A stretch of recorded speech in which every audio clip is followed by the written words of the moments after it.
Halo semuanya. Halo guys, ya ampun itu Halo. ngapain Bapak Ustadz. Jadi, kembali lagi sama kita tim forum group discussion. Kenalin dulu. Ada aku Lia as a moderator hari ini. Terus ada siapa lagi di sini Pak Ustadz yang cosplay Ada sesuatu. saya Elmi ya. Terus ada siapa lagi? Ada Cindy di sini. Oke, terus kali ini kita kedatangan tamu selain dari divisi kita. Ada Bapak siapa di sini? Ada Mas siapa ini? Boleh kenalin dulu dong. Halo semuanya, terima kasih sebelumnya aku Syabana dari divisi performer ya. Oke, itu aja, thank you. Oke.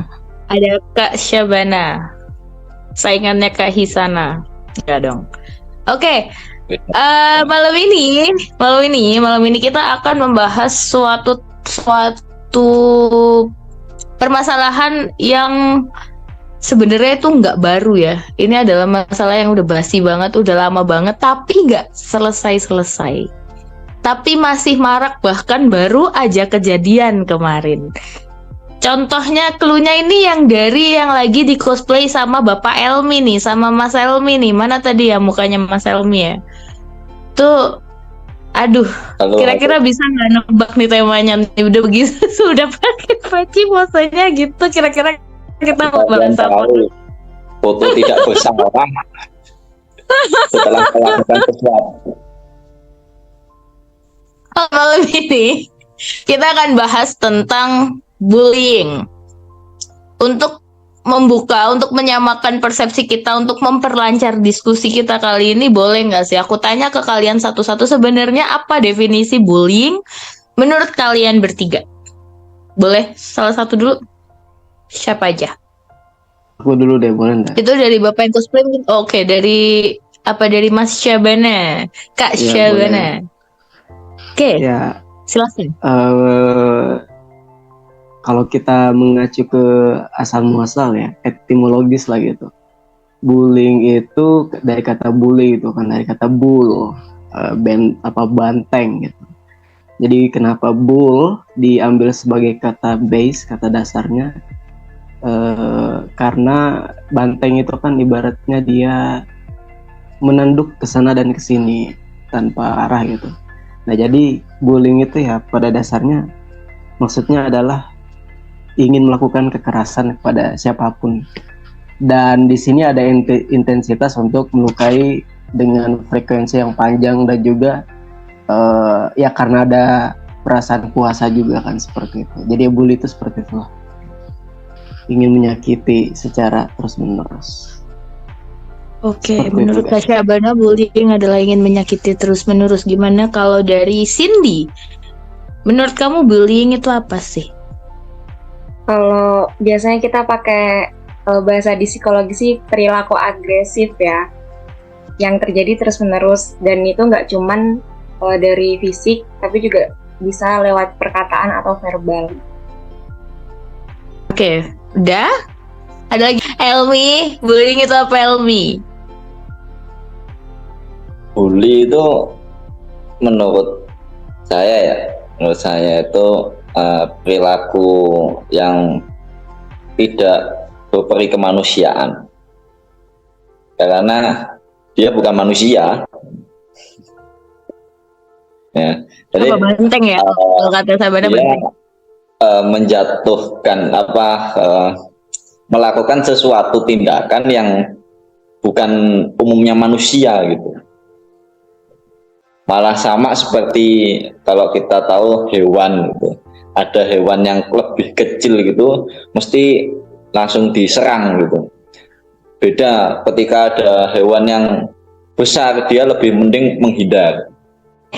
Tadi kalau bisa aku simpulkan, itu kan bullying adalah tindak kekerasan, intimidasi, yang menyakiti, melukai gitu kan. Tapi kan kalau namanya menyakiti, melukai itu tuh masih luas banget ya menurut aku cakupannya. Kira-kira kalian bisa nggak sih jelasin ke aku jenis-jenis bullying yang kalian tahu? Itu ada bullying apa aja sih yang terjadi gitu? Siapa aja boleh duluan, silahkan. Kalau dari bullying sendiri itu menurut apa ya, jenis-jenis umumnya ya, kalau nggak umum nggak tahu ya, kalau nggak umum mesti dibagi-bagi sendiri. Kalau yang umumnya ada yang namanya bully secara perkataan seperti tadi yang Cindy katakan, ada yang dengan perkataan, ada pula dengan perbuatan, yang mana pastinya perbuatan dan perkataan tersebut tidak sesuai dengan norma-norma yang diterapkan dalam lingkungan tersebut. Jadi seakan-akan menjatuhkan dengan meremehkan, gitu, meremehkan salah satu pihak. Jawaban yang lain, another answer mungkin, Terus atau juga melengkapi. sih, di perkataan juga yang marak terjadi sekarang ini cyberbullying, yang netizen Indo yang pada lagi marak ini, yang agak kelewatan ya. Tadi kayak apa yang Elmi bilang, nggak ada berperi kemanusiaannya, cyberbullying. Hei netizen, ramaikan FGD.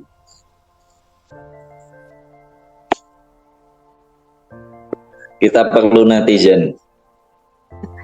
Oke, tadi ngomong-ngomong tentang cyberbullying, berarti ada cyberbullying, ada bullying secara verbal, secara langsung, dan tindakan kekerasan ya, memukul, menjambak gitu ya, menendang dan lain-lain. Oke, terima kasih. Dari Kak Syabana ada nggak mau sepatah dua patah kata tentang jenis-jenis bullying atau sudah cukup? Udah mencakup semua ya, itu maksudnya udah mewakili gitu. Cyberbullying itu kan bullying dunia maya dan segala macam, dan verbal dan segala macam. Oke, kita kan mahasiswi psikologi nih. Saat kita bullying itu kan perilaku ya, perilaku bullying. Saat kita mengetahui ada suatu perilaku, kita kan nggak boleh langsung judgement kayak yang, aduh, apa nih, aduh negatif nih, aduh nakal nih. Kalau bisa nggak langsung gitu ya. Kalau menurut kalian, kira-kira alasan pelaku-pelaku bullying itu kenapa sih mereka melakukan perilaku bullying? Apakah memang benar emang nakal aja? Atau mungkin ada kemungkinan lain yang terjadi pada mereka? Menurut kalian gimana? Biasanya karena yang aku tahu, si yang bully ini ngerasa si yang dibully itu lebih malah kayak yang gimana, maksudnya lebih pintar, entah lebih kaya atau lebih cantik biasanya. Biasanya kalau ada apa yang lebih dari dia, ya dia bully. Jadi kebanyakan karena iri mungkin ya. Karena kayak iri, dia nggak bisa punya apa yang si dibully itu punya. Si yang dibully itu punya. Gitu. Oke, jadi salah satu mungkin alasannya karena iri dengki. Mungkin Elmi atau Kak Syabana mau nambahin? Mungkin ini akan sedikit panjang ya. Jadi ceritanya tuh, singkat cerita, aku juga sebenarnya dulu adalah pelaku pembuli. Sedikit banyaknya ya. Itu kayak ini justru jadi menarik karena ternyata kita dapat point of view langsung dari pelaku yang tadi telah menuduh Elmi sebagai pelaku. namanya tukang bully ya, playing victim lah. Enggak dong, sekarang udah jadi psikologi, udah ngerti ya. Oke, aman. Oke, lanjut. Udah. Tapi kita bisa nih belajar dari sini, siap. Ya, udah anak baik kok, tenang aja. Nah jadi kalau aku ingat-ingat memang ini SMP ya kejadiannya gitu. Ada 1-2 anak sih emang yang aku bully dan terbilang parah sih, karena udah masuk ke fisik juga. Tapi memang pada intinya yang aku ingat adalah kenapa aku melakukan itu, karena aku merasa berkuasa. dan aku nggak sadar kalau maksudnya itu tuh perilaku yang buruk gitu. Dan ya namanya anak-anak ya, mungkin aku terbilang anak-anak yang nggak terlalu pintar juga sih, secara emosional, dan juga ya itulah IQ-nya mungkin kurang juga kan. Jadi aku nggak paham kalau itu tindakan bullying, dan juga ya mungkin aku kurang pandai, ya masih anak-anak juga kurang pandai mengatur emosi gitu kan, masalah ya itulah mengatur emosi, dan pada akhirnya dilampiaskan seperti itu, dan juga disertai dengan rasa kuasa seperti yang Mbak Mbak Cindy. Jadi pada intinya adalah berdasarkan pengalamanku, dan aku juga pernah mengalami yang namanya bully. Ya pada intinya adalah bullying ini paling enggak sampai detik ini, bahkan baru-baru ini aku baca artikel atau nonton video gitu, salah satu yang menjadi penyebab besar kenapa bully itu terjadi ya karena ada perasaan kuasa gitu. Entah dia lebih besar secara intelijensi atau dia punya massa lebih banyak, makanya terjadi cyberbullying gitu kan. Mau ini orang goblok-goblok tapi dia punya banyak pasukan, punya banyak massa, ya hajar bisa. Seperti itu sih. Pada intinya tentang kuasa aja deh. Kuasa massa, kuasa kepintaran, kuasa duit, yang mana aja lah. Seperti itu. Mungkin faktor lainnya ada, tapi kuasa. Kayak gitu. Oke, kita dapat 2 alasan di sini. Yang pertama, justru kalau dari Cindy itu alasannya karena dia iri dengan yang lebih berkuasa. Kalau Cindy kan gitu, maksudnya lebih punya mungkin materi atau lebih secara fisik dan lain-lain, lalu dia mencoba untuk menyerang itu. Kalau dari Cindy gitu. Tapi kalau misalnya dari Kesyabana, itu alasannya ternyata karena dia punya kuasa. Jadi dia mengintimidasi yang kurang mempunyai kuasa tersebut gitu ya. Oke. Kalau dari Elmi, kira-kira ada alasan lain nggak menurut kamu? Dari keluarga. Nah, gimana tuh dari keluarga? Boleh dijelasin? Jadi gini, kalau kita lihat ya, kita lihat beberapa kasus bullying itu, pelaku bullying itu rata-rata bermasalah di keluarganya. Mesti dia bermasalah di keluarganya, entah itu masalah yang sepele apapun, tapi faktor keluarga itu memicu adanya bullying. Karena mungkin salah satu contohnya dia tidak punya tempat pulang gitu, dia tidak punya tempat pulang di mana dia bisa berkeluh kesah. Akhirnya dengan caranya dia itu melampiaskan pada orang lain gitu. Padahal aslinya dia tidak ada rasa kayak iri atau dengki, namun karena faktor dari keluarga tersebut yang mana dia tertekan bagaimana dia tertekan dalam keluarganya, akhirnya dia nyari pelampiasan dengan akhirnya sifat-sifat kayak iri. Wah, anak ini dia kayak punya apa gitu, akhirnya dia iri, akhirnya dia melakukan bully itu. Dia berusaha menghancurkan orang lain supaya dirinya ini yang tadi pelaku bully itu dia nggak merasa rendah gitu, karena ya itu dia butuh itu gitu loh, butuh perhatian gitu. Aslinya yang disalahkan itu jangan salahkan pelaku bullying, tapi salahkan keluarganya dahulu gitu. Salahkan bagaimana dia dididik bagaimana, itu pasti ada sangkut pautnya gitu. Nggak mungkin seorang pelaku bullying itu seorang seorang yang dia alim taat gitu, tidak mungkin. Pasti berasal dari dia yang awalnya tersakiti dari faktor itu tadi, faktor keluarga tadi. Jadi kalau kita menyalahkan pelaku bullying, kita salah, tapi salahkan dulu keluarganya, bagaimana dia mendidiknya. Itu sih kalau dari aku. Oke, hurt people ya. Orang yang tersakiti akan menyakiti gitu ya. Tapi kan gini, oke, kalau misalnya dibilang ada faktor keluarga di situ, aku setuju. mungkin dari kecil dia lihat sorry ada beberapa keluarga yang pakai otoriter dan pakai gebuk-gebuk, dan dia pemandangan itu yang dia setiap hari, itu mungkin aja bikin dia juga melihat kalau menyelesaikan masalah pakai pukul. Maksudnya kalau dia melihat itu di rumah kan bisa ya, maksudnya saat dia melihat oh ayahnya kalau menyelesaikan masalah, kalau biar selesai, biar nurut, biar diem, itu dipukul. Berarti ya udah, itu cara penyelesaian masalah ya dengan pakai pukul. Itu bisa kan? Oke, keluarga. Tapi kalau kita mau menyalahkan keluarganya 100%, menurut aku kok kayak kurang apa ya? Kurang fair ya. Karena kan yang membentuk seseorang itu juga ada dari lingkungan teman. Yes, lingkungan sekolah dan lain-lain. Gimana dengan itu? Kayak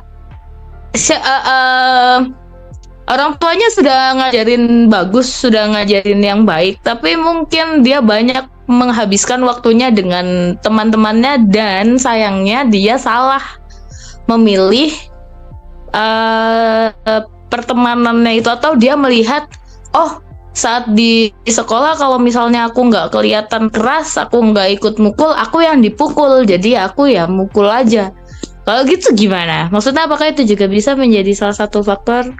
Jadi kalau misalnya mau dibilang jangan salahin pelaku bullyingnya, bagaimana menurut kalian? Tetap boleh nggak kita salahin pelaku bullyingnya, atau kita nyalain keluarganya aja? Memang tidak menyalahkan 100% pada keluarga, namun ya seperti yang tadi, tapi kita cari itu akarnya dulu gitu loh. Nah, kita cari akarnya, pasti ada sangkut pautnya dengan keluarga, karena sekalipun dia misal keluarga itu sudah baik-baik, lalu dia kok salah pergaulan, berarti kan selama ini keluarga juga tidak memperhatikannya, ya. Jadi mereka itu kurang perhatian gitu. Anak-anak seperti itu aslinya kurang perhatian, dan cara ketika dia sudah punya perhatian, bukan dimanja, beda. Pelaku bullying itu kadang ada yang dimanja, akhirnya dia melakukan bullying, itu juga bisa. Nah, yang dibutuhkan mereka itu perhatian yang melegakan melegakan pikirannya, melegakan mentalnya gitu. Seperti itu. Jadi memang kita tidak menyalahkan 100% pada keluarga, tapi keluarga itu juga pasti ada sangkut pautnya gitu. Dia mau di sekolah lingkungannya seperti apa, masyarakatnya dia di dalam seperti apa, itu kan yang menentukan juga awalnya dari keluarga. Kalau keluarga dari awal sudah kayak lepas-lepasan, kan akhirnya ya udah anak itu akan selalu mengikuti hawa nafsunya, sedangkan dia belum punya pengalaman yang banyak gitu loh.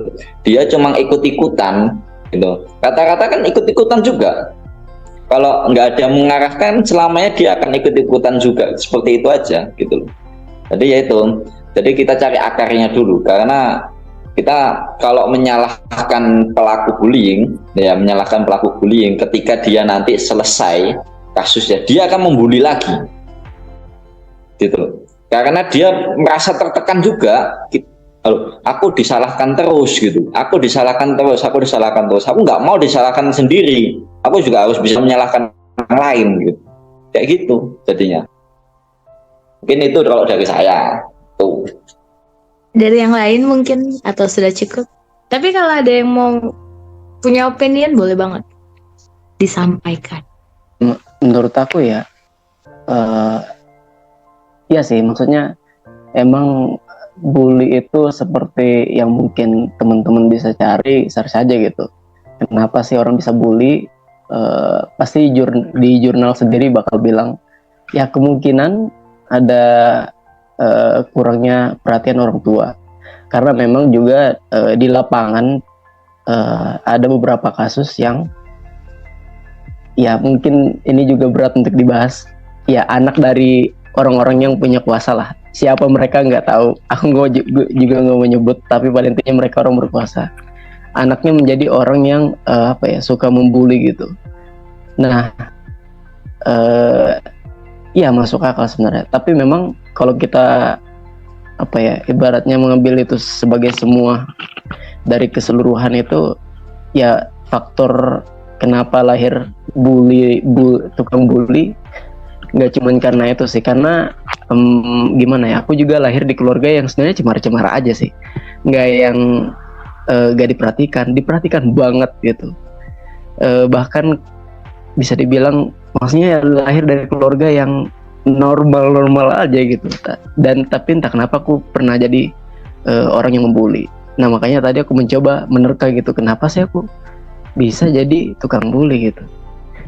Ya jadi faktornya bisa jadi ternyata memang ada sudut pandang yang berbeda-beda kan. Ada yang karena orang tuanya kurang perhatian, jadi dia cari pengakuan gitu kan dari teman-temannya mungkin, biar dia dianggap siapa gitu. Atau yang seperti kasusku, aku pengen menindas karena aku punya kuasa. Dan mungkin ada atau mungkin cyberbullying sekarang terjadi kan, itu kan karena ada orang iri, seperti kata si Mbak Cindy gitu, ada orang iri terus dia ngebully si orang ini gitu, tapi dia cari masa dulu nih, siapa nih yang kira-kira sesuai sama opiniku. Nah karena kita kan di media sosial kan sekarang gampang, di Instagram misal kita cari aja di komen siapa yang gak suka dia nih, banyak 1, 2, 3, 4, 5, ternyata 1000 orang. Ya udah hajar aja, ada bias tertentu untuk kita jadi pengen ngebully dia gitu, karena kita punya banyak temen yang ternyata sama opininya gitu. Jadi faktor kenapa orang menjadi pembuli itu banyak banget sih memang, seperti itu.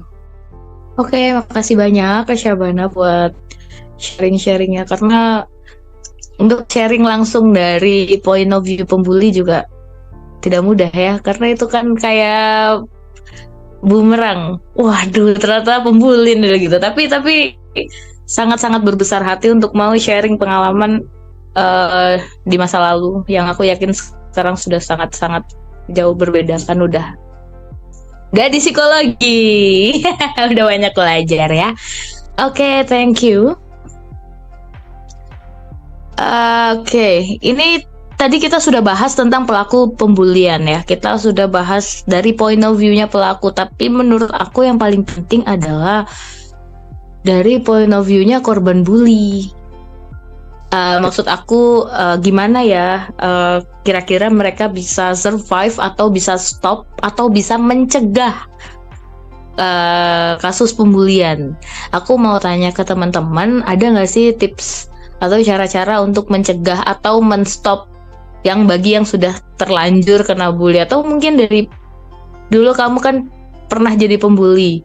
Gimana sih, maksudnya ada nggak sih seseorang yang kayak mengundang untuk dibully, atau kayak enggak deh, kayak orang aku nggak mau deh ngebully dia. Nah gitu kan, ada nggak? Nah itu aku penasaran.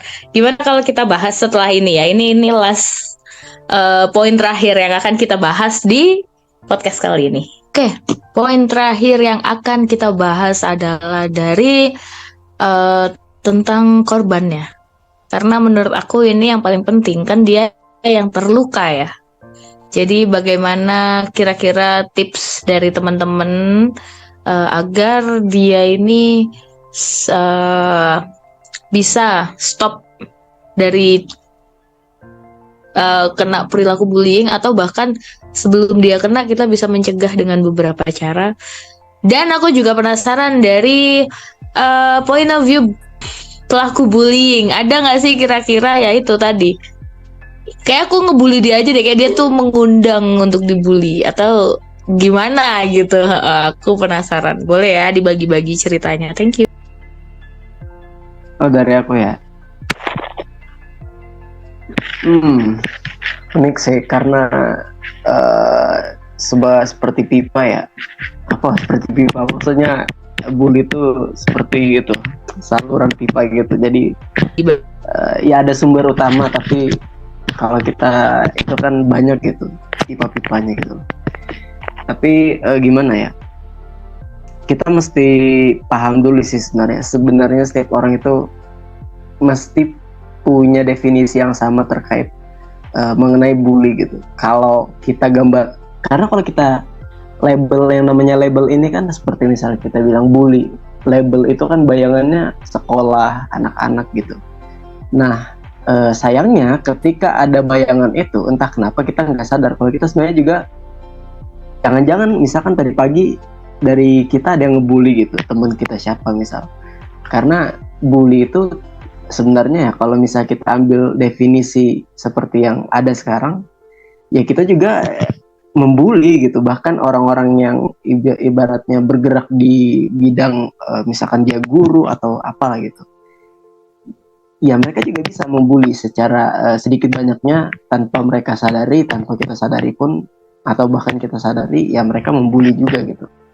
Karena gimana ya, maksudnya ya pada intinya sih kalau misal kita mau bicara menghindari, waduh banyak banget sih emang. Gimana ya, karena yang paling penting sih kalau dari aku, kita mesti sadar dulu bahwa bully itu nggak cuman bayangannya itu cuman sekolah dan dilakukan oleh anak-anak. Kita juga bisa kok membuli.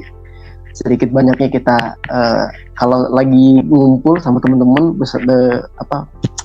bergurau gitu kan, entah kenapa kalau kita sadari pasti ada aja kita sedikit-sedikit bullyingnya gitu.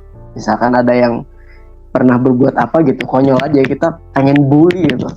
Ya karena emang gimana ya, ada potensi untuk dijadikan bahan ejekan, ya jadinya bully kan. Tapi gimana ya, pada intinya sih kalau dari aku pribadi, selama si korban atau yang menjadi objek ini tidak merasa tidak merasa ada rasa teror, kurasa gimana ya, kurasa kata bully itu nggak bergerak di situ, kecuali dipukul ya. Kecuali dipukul tuh beda lagi. Kalau dipukul udah pasti nggak ada. Maksudnya kayak gini, misal Mbak Ulia gitu kan, Mbak Ul, aku bully secara verbal gitu. Tapi kita temenan nih. Tapi aku intensinya aku pengen bully deh gitu. Tapi Mbak Ul kayak lucu banget gitu kan. Dia nganggapnya kayak ya udah nggak apa-apa itu biasa aja. Tapi pengen bully gitu. Nah di situ kan kata bully itu nggak bekerja gitu. Padahal aku pengen nyebully. Nah tapi beda kalau misalkan aku donjok gitu kayak cedor gitu. Nah itu udah pasti gak ada urusan lagi, tuh udah pasti sifatnya bully karena ada kerugian di situ dan menyebar teror seperti itu. Nah tapi beda kasus misalkan kita nggak kenal nih aku sama Mbak Ulia gitu kan, terus aku intensinya pengen bully gitu, misal aku punya kuasa atau apa, terus dia merasa kayak aku bully secara verbal dan dia merasa terteror gitu. Nah itu di situ baru ada kata bully di situ, ada bully itu tiba-tiba menyala di situ. Beda kalau misal dia tidak merasa terteror, bully itu nggak bergerak sama sekali, di situ nggak ada kata bully situ. Jadi selama teror itu tidak menyala, aku rasa bully itu nggak ada di situ, kecuali dipukul. Nah itu beda lagi, seperti itu sih. Jadi kalau tipsnya apa ya, itu terlalu banyak sih. Menghindari bully itu gimana ya, yang penting kita aware aja sih sama bully. Pemerintah juga kita mesti aware, apalagi pendidik itu mesti aware sih. Sama ya itulah tadi, kita sebagai orang yang di luar dari pendidik mesti sadar sih, bully itu nggak cuman kita mesti di sekolah, pergi ke sekolah dulu atau pergi ke tempat kerja dulu, enggak. Kita ngumpul bareng teman aja udah ada potensi bully gitu. Seperti itu sih. Oke, thank you Kak Sabana. Dari Cindy mungkin, atau dari Elmi juga boleh.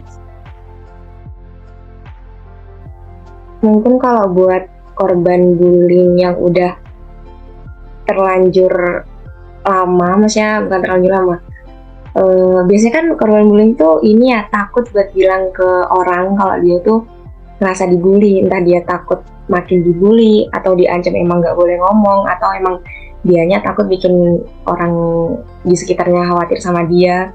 Tapi kebanyakan karena diancam ya setauku.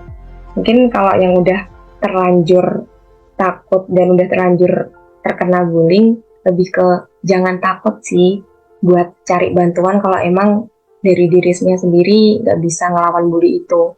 Jadi kayak bilang pertama mungkin ke orang tua, atau ke sekiranya orang dewasa yang bisa bantu dia atau ke temennya yang bisa bantu dia, meskipun memang kemungkinan kalau temen kecil karena bisa jadi dia juga ikut dibully, tapi yang utama sih bilang ke orang tua sih.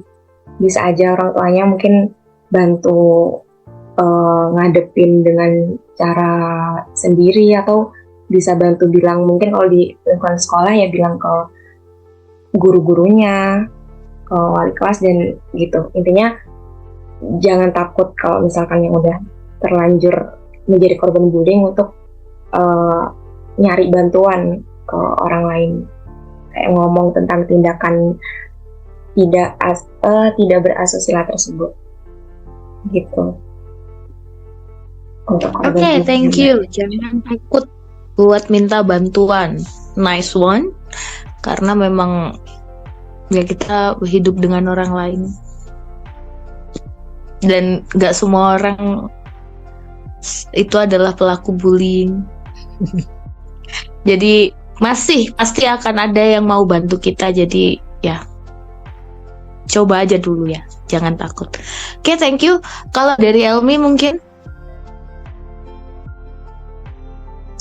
untuk Kalau- menghindari atau menyetop sikap pembulian.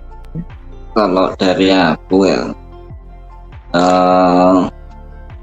mungkin dulu karena memang aku sendiri bukan mungkin salah satu juga dari korban bullying pada saat masih SD ya. Tapi dari awal memang aku nggak merasa itu sebagai bullying, tapi mungkin bagi orang lain itu juga bullying, karena memang apalagi dulu itu kan aku dikenal bukan anak yang pintar pada saat SD itu. Jadi pernah suatu ketika aku mau ngumpul sama salah satu kakak kelas itu seperti ini kan, loh kamu ngapain kesini? Kamu anak bodoh, jangan kesini. Dan itu berulang gitu loh, berulang dikatakan seperti itu. Kalau dari aku sendiri, cara menghadapi seperti itu, menurutku sih, ya awalnya sih biarin aja. Namun kita juga harus ada tindakan, buktikan bahwa dirimu bisa gitu. Akhirnya ya sekarang kalau dikatakan diputar balik mungkin terlalu kasar, tapi membuktikan yang ilmiah sekarang dengan ilmiah dulu itu beda gitu loh. Jadi akan terlihat gitu. Jadi ketika mereka ketika mereka dulu membuli, melihat kita progresnya sekarang, itu mereka akan merasa oh ini loh anak yang tak bully aja kayak gini gitu. Akhirnya mereka stop gitu. Itu jadi stop gitu. Kalau kita mau membuktikan itu nanti akan jadi membuat mereka itu berhenti gitu. Tapi kalau kita nggak bisa membuktikan bahwa kita bisa, akan selamanya kita akan selalu di bawah seperti itu. Itu sih kalau dari aku. Oke, mantap banget. Oke, aku rasa ini pembahasan yang seru banget ya. Tentang bullying ini seru dan sangat-sangat penting ya, karena perilaku bullying ini masih terjadi di sekitar kita ya kan. Kalau kita melek masih banyak perilaku bullying di sekitar kita.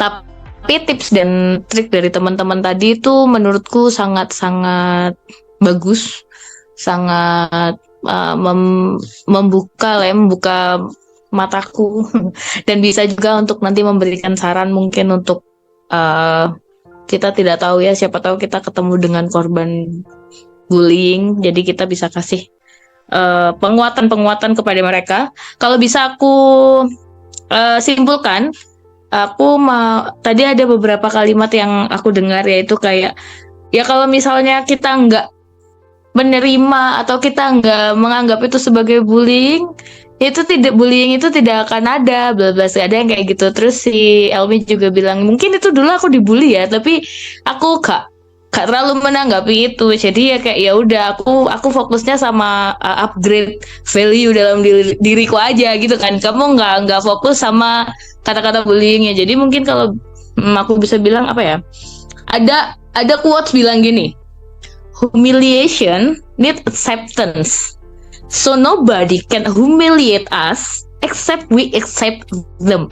Accept them. Jadi kayak humiliation itu nggak ada sebenarnya kalau nggak dari kitanya yang nerima kita itu dibully atau direndahkan. Jadi kayaknya kalau misalnya kita tidak menerima itu, kita tidak menganggap itu, kita melawan itu dengan cara berkelas ya, dengan cara kita menaikkan value diri kita, dengan cara kita jadi lebih mungkin pintar, jadi lebih pandai bergaul, lebih kalau kayak Elmi jadi pencaksilat ya. Siapa yang mau membuli pencaksilat ya? Serem banget nanti diajain nanti kalah ya. Beli pendekar nih ya, kayak maksudnya hal-hal kalau kita punya prestasi, kalau kita berani untuk mencoba, aku rasa yang merendahkan kita juga tidak ada ya, karena kita punya value dalam diri kita, gitu nggak sih teman-teman? Setuju nggak? Oke, makasih banyak buat diskusi kali ini. Next kita ketemu lagi dengan bahan diskusi yang lebih menarik lagi dan lebih seru lagi. Oke, terima kasih banyak semuanya. Ada yang mau ngucapin kalimat-kalimat penutup sebelum kita tutup beneran diskusi kali ini? Apa ya? Mungkin aku lebih ke statement aja kali ya. Kalau quotes aku gak sanggup sih. Oke, statement dari Kak Syabana. Kurang tergambarkan soalnya kalau quotes.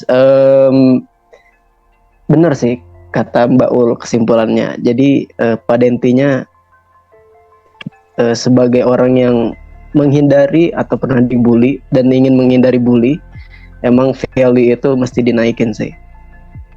Dari segi mana?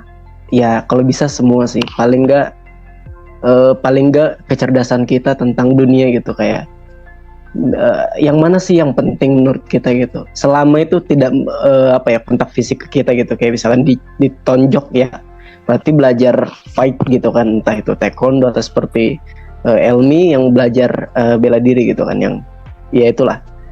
Tapi pada intinya kita mesti tahu yang penting itu yang mana gitu. Kalau misalkan kita diejek muka kita gitu kan, tapi kita menurut kita itu nggak penting sih, kayak aku lebih pintar daripada kamu gitu, itu lebih penting gitu. Jadi menurutku bully itu bakal hilang kalau kita tahu value kita di mana yang penting, itu aja sih. Jadi jangan mau jangan mau ngedown ya. Jangan di-accept kata-kata pembuli. Jangan di-accept, hindari aja. Karena yang kayak gitu juga gimana ya, dunia tuh nggak bisa dihindari sih. Mau 1000 orang ketemu bicara tentang bully itu pasti ada, sedikit banyaknya dia seperti apa itu udah hidup aja gitu, udah di dunia lah. Jadi ya yang bisa dikontrol cuman itu sih. Ya ini dari sedikit banyaknya ada unsur atau intisari dari stoik ya. Jadi tahu aja mana yang penting gitu aja sih. Oke, thank you banget Kak Syabana. Oke, mungkin kali ini kita udahin dulu kali ya diskusi serunya, sayang banget. Tapi ya next time kita ngobrol-ngobrol lagi untuk tema-tema yang lain. Terima kasih banyak semuanya. Thank you. Assalamualaikum warahmatullahi wabarakatuh. Selamat malam, pagi, siang, sore.